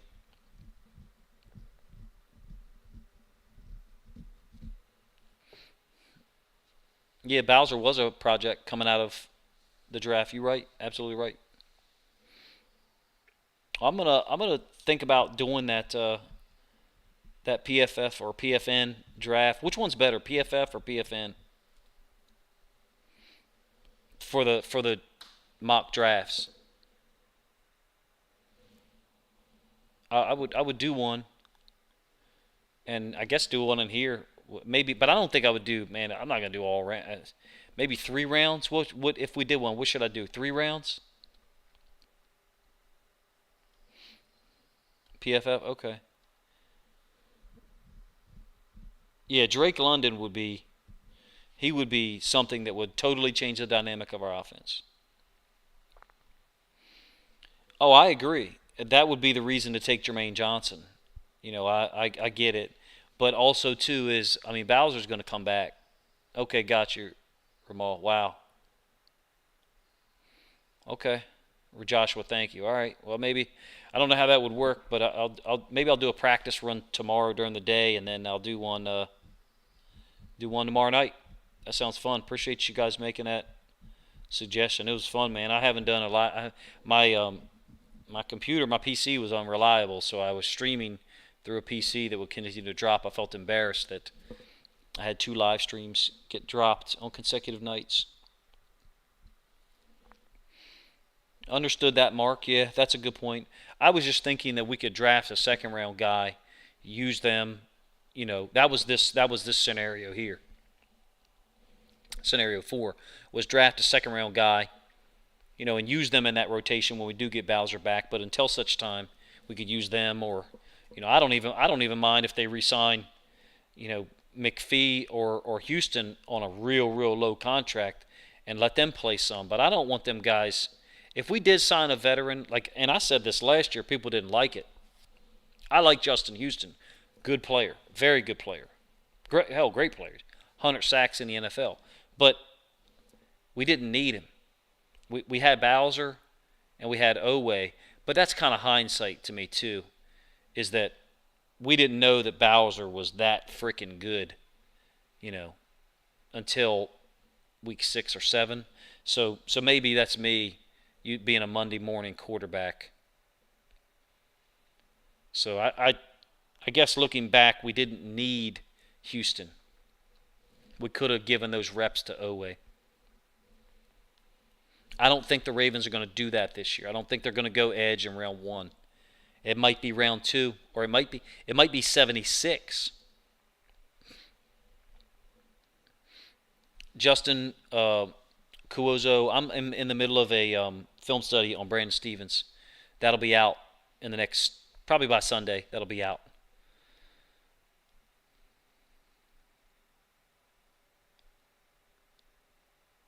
King Crazy, I agree. It doesn't have to be Drake London, but he's huge, big catch radius, really smooth, strong. Man, he's a problem. Jameson Williams would be great too. Don't get me wrong. I think Jameson Williams is 6'2", maybe 6'3". Edge or corner, I would agree with you guys on that. I think it's going to be corner. I do. I think if Stingley's there, I think it's Stingley. I guess the other way, and I'll work this up, but this is not going to be a live stream. What if all the guys we really want are gone at 14, and then I guess you got to trade back, right? Toast, what's up, man? Appreciate you guys joining the stream, Toast. I guess if all the guys that you really want are gone at 14, I guess you got to trade back. Brandon Stevens as a slot corner. Not on slot receivers, no. On tight ends, yes. But not on slot. It's not on, when they can put a Jamar Chase in the slot. No. I do like Dax Hill. I would prefer Dax Hill in coverage to Stevens. Again, that's what kind of makes the Tony Jefferson signing, weird. Gotcha, Ramal. Gotcha. If those guys are gone, what the hell would be wrong with a Drake London at 14? Then just use a future asset to trade. I'm sorry. I don't care about next year's second-round pick. I don't care about next year's first-round pick. And I know I sound stupid saying that. I don't. This year is more – to me, this year is doubly important because we lost last year. We lost the initiative last year in this division because of the injuries.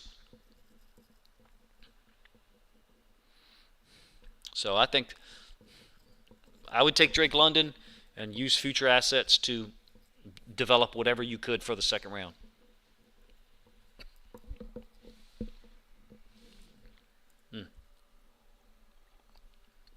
I'm in the middle of doing a Twitter video for Booth. I haven't finished it yet, so I can't really answer that question, Troy, but that's a great question.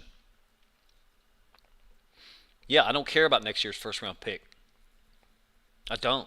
Next year's first round pick should be, at least 28, 29, 30, something like that, if not 32, like King just said.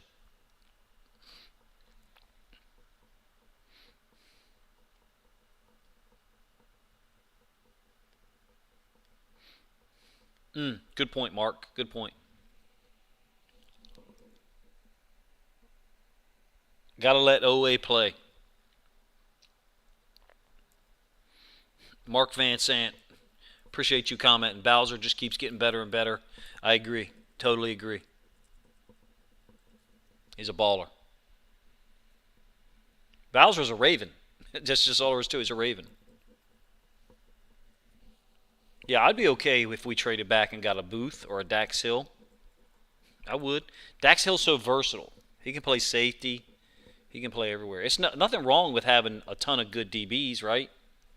I don't know about you guys, but when I used to play NCAA college football on Xbox, that's what I did. I had a ton of corners, one great free safety, and a ton of edge rushers. Johnny, what's up, man? I like Lloyd too. I think you said that in a comment thing. I really like Lloyd, but I do like his positional versatility. But I don't know that I would be drafting him at 14, even though I really like him. Like I said, I'm a huge fan of Jordan Davis, but me personally, I would not be drafting him at 14. But I really like him. That's a good point, Karuga. Good point. That's true, Alan. Alan, then you like this scenario. Look at this scenario I just put up here has us trading for Ahmad Gardner at 6.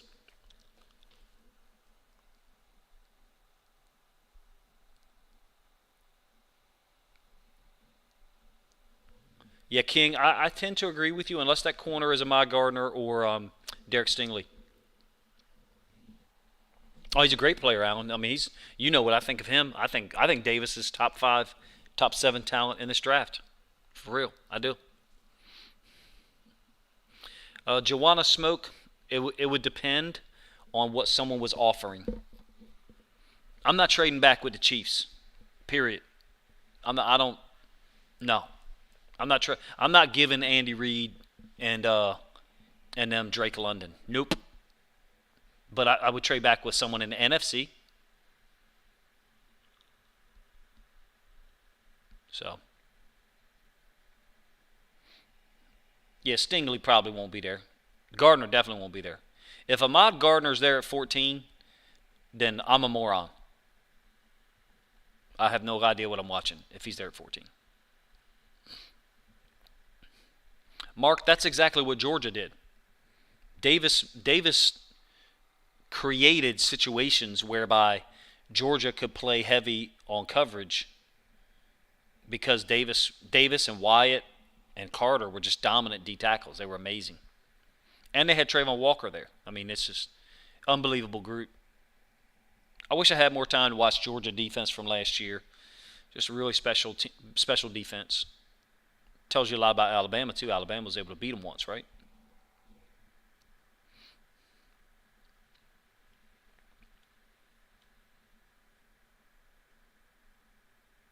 Yeah, zone. I mean, there's more DBs that can play zone than who can play man.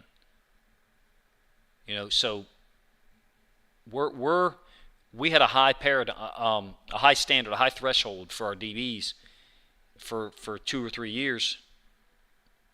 And now we're going to go in the other direction. I think we're going to be playing more zone.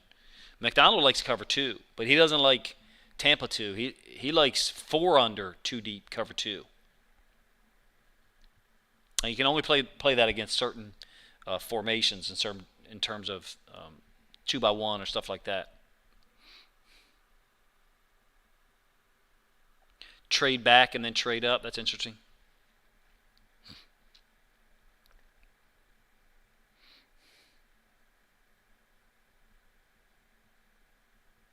Yeah, the Ravens are in a great position to trade up. Alan, you'll like what I said earlier then, man. I'd be okay if we used future assets to trade up too.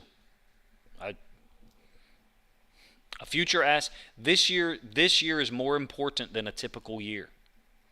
This year has like a 1.5, factor of importance, if you ask me. It's not. This is not a typical year. We wasted. I shouldn't say wasted. Last year was lost because of injuries and everything. So I agree. I would agree with you, Joshua. Mark, yeah, I could do something like that, Mark. The only problem is I can't show college all 22 film. I'm not going to do that on this channel. I did that on my previous channel, which had 8,000 subscribers, excuse me, and now I lost it because it's all copyright strikes. Other people are doing it and getting away with it. I could do that in my Patreon, but I can't. I'm not doing that for my YouTube. But that's a great suggestion, Mark. So thank you. Justin Cuozo, I agree. You can't go wrong with Jordan Davis. I agree. He's a great player, man. Badass player. I haven't watched enough of Kyle Hamilton. I've seen him make plays. Really do think he's got a lot of ability. I'm not like, I forget who the real big time a film breakdown guy is. Doesn't think Kyle Hamilton's that good. I think if Kyle Hamilton ends up in the right place, he'll be fine. Brian McGee, I would sign Melvin Gordon immediately. And then I would not draft a single running back in this draft. I would keep Tyson Williams. I would keep those two young guys that we have and just keep them as long as we can. Yeah, I wouldn't want Hamilton at 14, but I think he's a really good player. I agree with you, King. Yeah, it was crazy, Mark. I don't have a victim complex, though. So, I just move on, make another channel, and get it moving. And it's happening. So, it's a blessing. It's been fun. So, we monetized already. It feels good. Oh, Pierre Strong is good, too. Joshua Richter. Good point. Yeah, I forgot about him.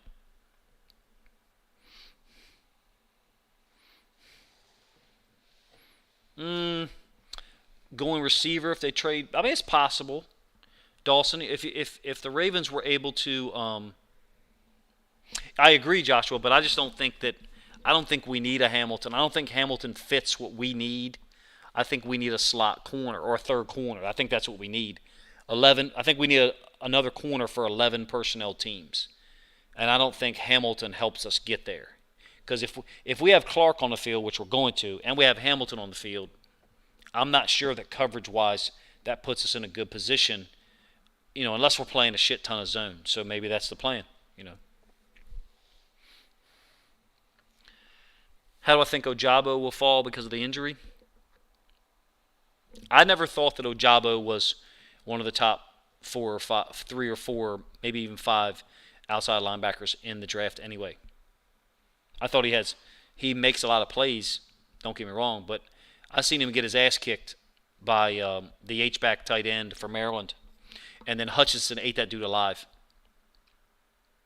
So Ojabo will fall pretty far, I would think. I like Hamilton. I do. But I don't think hey, Johnny, hey, if we want to spend money on Gilmore, I'm with you. Go get Gilmore. That dude is shut down. Shut down. I mean, now Antonio Brown got into him last year. If you saw my video that I put up this past week, Antonio Brown got into him, but man, Stephen Gilmore shuts people down, even still.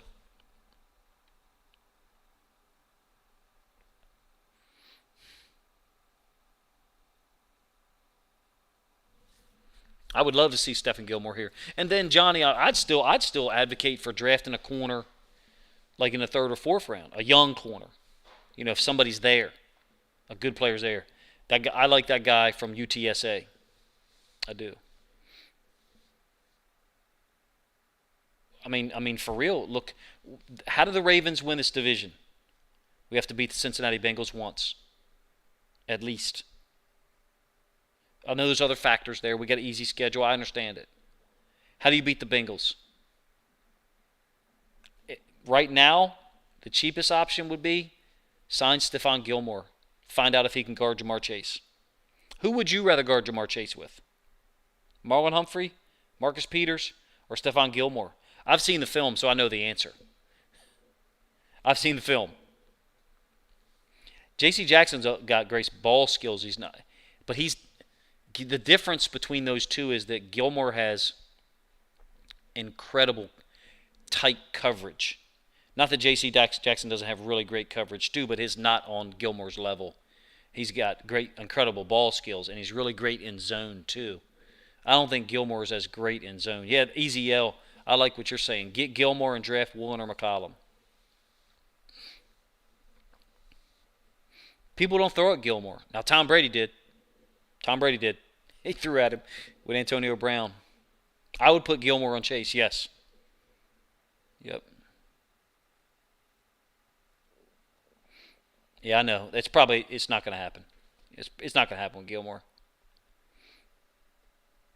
I'd put Hump on Higgins and then Gilmore on Chase and then let Peters operate on, whoever the hell else there is. That's me.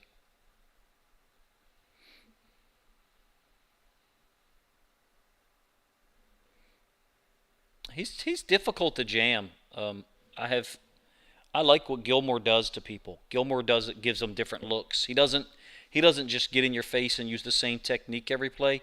Gilmore is like a pitcher who's got 3 great pitches. You know what I mean? He's got a great fastball, great slider, and he throws a pretty good changeup. Gilmore gets in people's face, and then he gives them 1 or 2 or 3 different looks or moves in terms of how he's going to cover them. Sometimes he's physical. Sometimes he's not. Sometimes he's picking a side because he knows he's got free safety help on the inside. I'm a big fan. Watch the video that I put out on him and tell me what you guys think. Antonio Brown gave it to him, though. Brady went after him. But something looked different that game. Yeah, Higgins is a problem for the Bengals. I've let this scenario 4 sit up on the screen for a while. I think tomorrow night I'll try to do somebody suggested it. I can't remember the guy's name. Forgive me, but do a PFF or PFN mock draft live, essentially. A couple of guys said 7 rounds. I don't know about all that. You might be able to get 3 rounds out of me. Yeah, Antonio Brown's feet are incredible. He's got incredible feet, and his route running and timing with Brady was sick. So it didn't surprise me. And plus, if you remember, that was the game where Gilmore got hurt, came out of the game, but he was listed on the injury report the week before, and he said he wasn't hurt. I think it was a hamstring. So I don't know. Maybe the Ravens must not be interested in it. I don't know if I can do 7-round mock draft. Everybody might leave. Like the video, guys, before you leave. I got to get ready to roll, man. I've stayed about 20 minutes longer than normal. Yeah, I agree with something you said earlier, Alan, that most of them have Hamilton in the top 20. I think he's there, but going off of what other people said, I think we need another corner more so than a safety.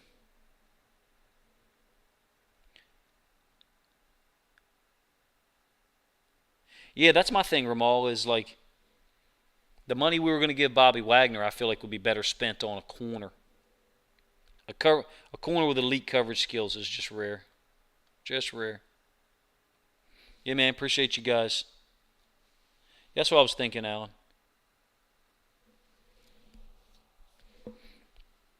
I do like some of those guys I've mentioned multiple times. I mean, who doesn't like Jelani Woods? And Jelani Woods ain't going in the first 3 rounds, but man, how do you not like that guy? Appreciate it, guys. Yeah. That's what I thought too, Joshua Richter. Maybe that's what he's thinking. He's sick, man. He's sick. James Victoria, what's up, man? I got to get ready to roll, buddy. Slot corners, Mark, I think is Gilmore is the best. Johnny, all right, man. Have a good one. Easy L, thank you for sticking around the whole time. Like the video, fellas, before you leave. That's a great point, Alan. Yeah, I hadn't thought of that.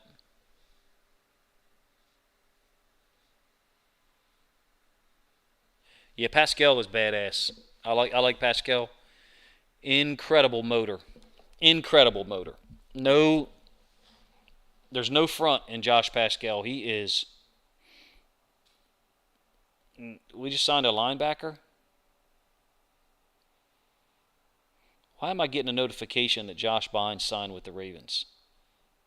Why am I just getting that? That's dumb.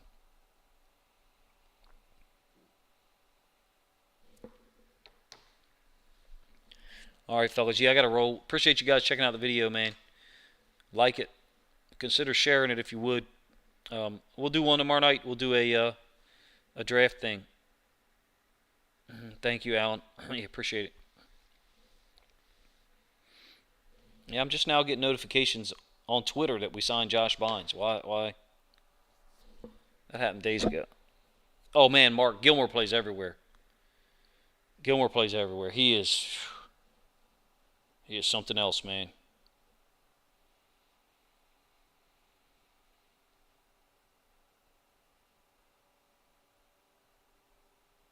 I think he would really balance this team out. All right, appreciate you guys checking it out, man. I'll talk to you guys tomorrow evening.